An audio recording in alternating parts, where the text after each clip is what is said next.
The Art of War by Sun Tzu. Translated by Lionel Giles. Part 9. The Army on the March. Sun Tzu said, "We come now to the question of encamping the army, and observing signs of the enemy.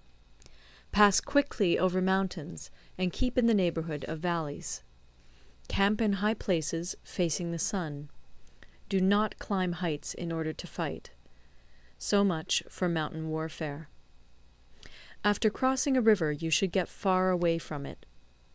When an invading force crosses a river in its onward march, do not advance to meet it in midstream. It will be best to let half the army get across, and then deliver your attack. If you are anxious to fight, you should not go to meet the invader near a river which he has to cross. Moor your craft higher up than the enemy, and facing the sun. Do not move upstream to meet the enemy. So much for river warfare. In crossing salt marshes, your sole concern should be to get over them quickly, without any delay. If forced to fight in a salt marsh, you should have water and grass near you, and get your back to a clump of trees. So much for operations in salt marshes. In dry, level country, take up an easily accessible position with rising ground to your right and on your rear, so that the danger may be in front and safety lie behind. So much for campaigning in flat country. These are the 4 useful branches of military knowledge which enabled the Yellow Emperor to vanquish 4 several sovereigns. All armies prefer high ground to low, and sunny places to dark. If you are careful of your men and camp on hard ground, the army will be free from disease of every kind, and this will spell victory. When you come to a hill or a bank, occupy the sunny side, with the slope on your right rear. Thus you will at once act for the benefit of your soldiers, and utilize the natural advantages of the ground. When, in consequence of heavy rains up country, a river which you wish to ford is swollen and flecked with foam, you must wait until it subsides. Country in which there are precipitous cliffs with torrents running between, deep natural hollows, confined places, tangled thickets, quagmires, and crevasses, should be left with all possible speed and not approached. While we keep away from such places, we should get the enemy to approach them. While we face them, we should let the enemy have them on his rear. If in the neighbourhood of your camp there should be any hilly country, ponds surrounded by aquatic grass, hollow basins filled with reeds, or woods with thick undergrowth, they must be carefully routed out and searched, for these are places where men in ambush or insidious spies are likely to be lurking. When the enemy is close at hand and remains quiet, he is relying on the natural strength of his position. When he keeps aloof and tries to provoke a battle, he is anxious for the other side to advance. If his place of encampment is easy of access, he is tendering a bait. Movement amongst the trees of a forest shows that the enemy is advancing. The appearance of a number of screens in the midst of thick grass means that the enemy wants to make us suspicious.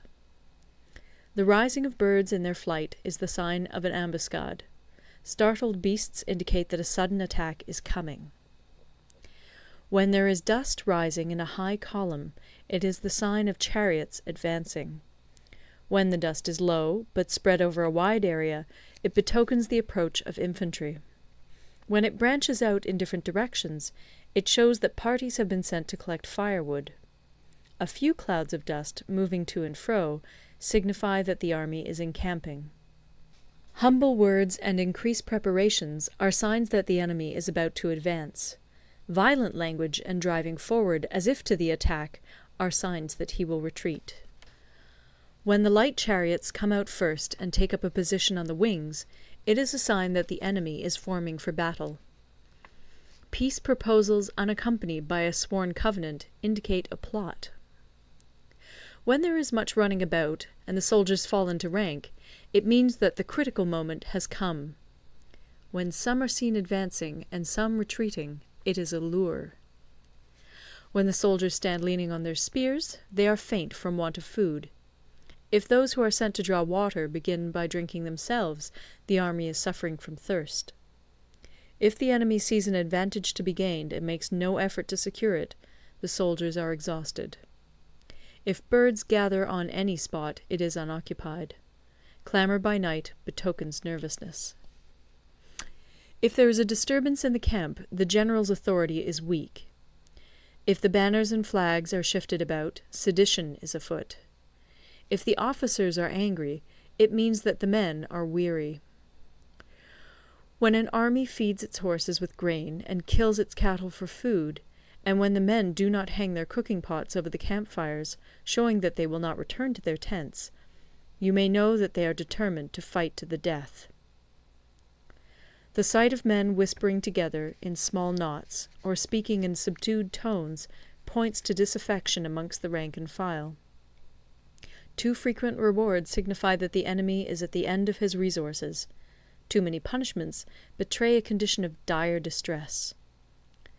To begin by bluster, but afterwards to take fright at the enemy's numbers, shows a supreme lack of intelligence. When envoys are sent with compliments in their mouths, it is a sign that the enemy wishes for a truce. If the enemy's troops march up angrily and remain facing ours for a long time without either joining battle or taking themselves off again, the situation is one that demands great vigilance and circumspection.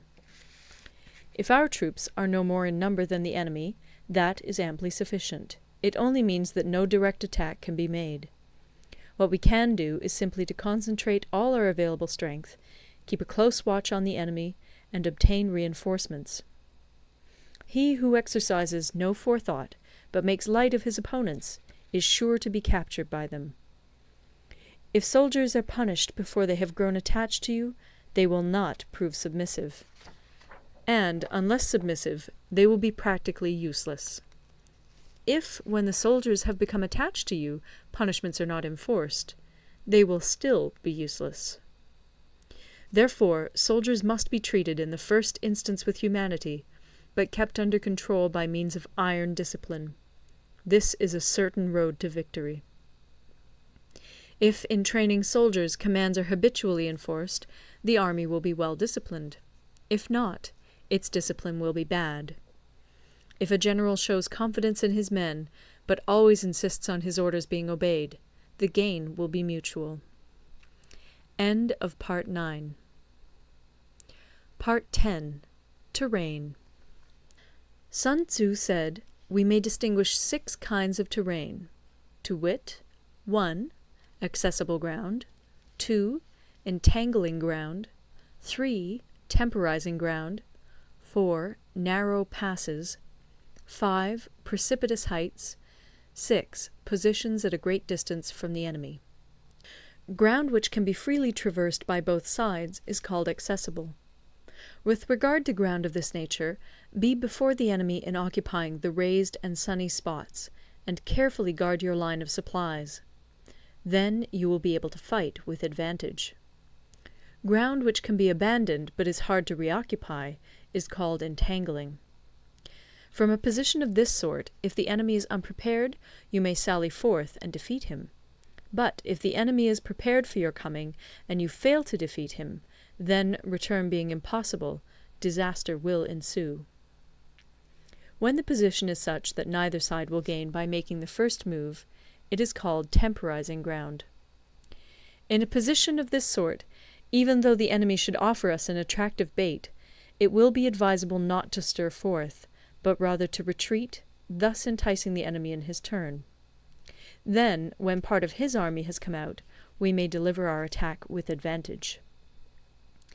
With regard to narrow passes, if you can occupy them first, let them be strongly garrisoned and await the advent of the enemy. Should the army forestall you in occupying a pass, do not go after him if the pass is fully garrisoned, but only if it is weakly garrisoned. With regard to precipitous heights, if you are beforehand with your adversary, you should occupy the raised and sunny spots, and there wait for him to come up. If the enemy has occupied them before you, do not follow him, but retreat, and try to entice him away.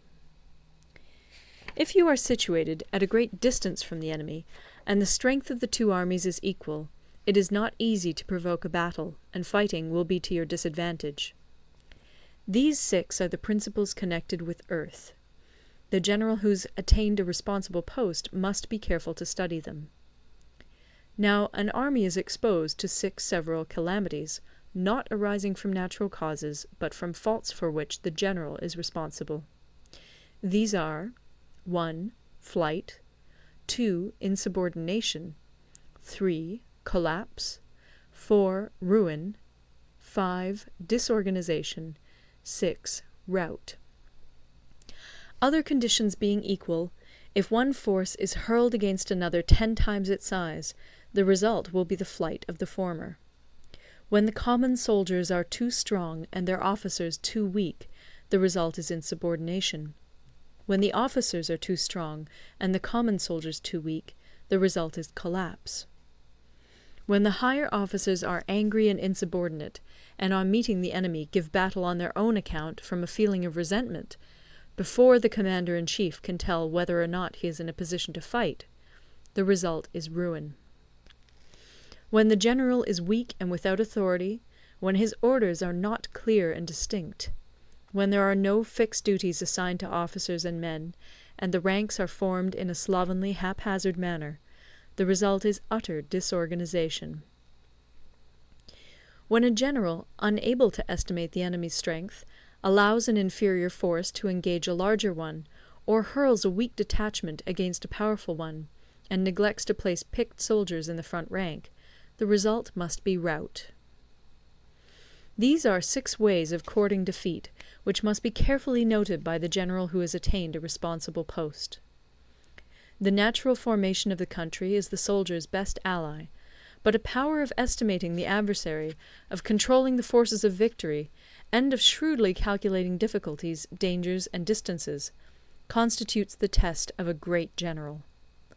He who knows these things, and in fighting puts his knowledge into practice, will win his battles.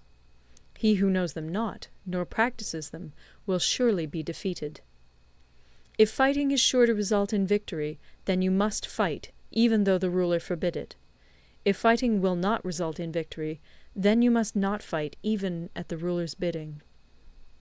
The general who advances without coveting fame, and retreats without fearing disgrace, whose only thought is to protect his country and do good service for his sovereign, is the jewel of the kingdom. Regard your soldiers as your children, and they will follow you into the deepest valleys.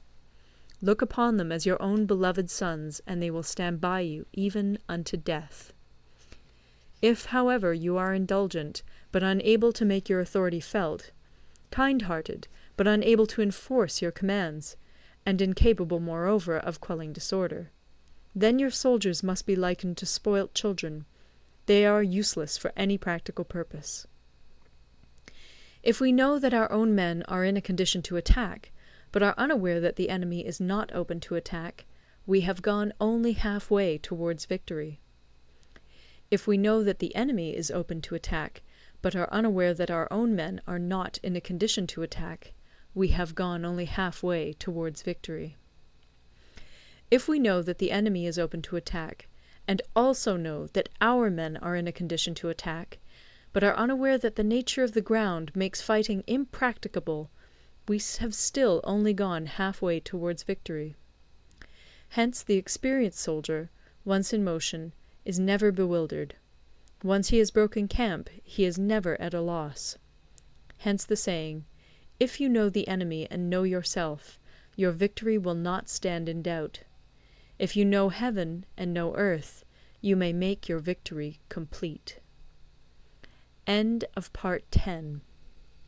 Recorded in Toronto, Ontario by Moira Fogarty, October 2006.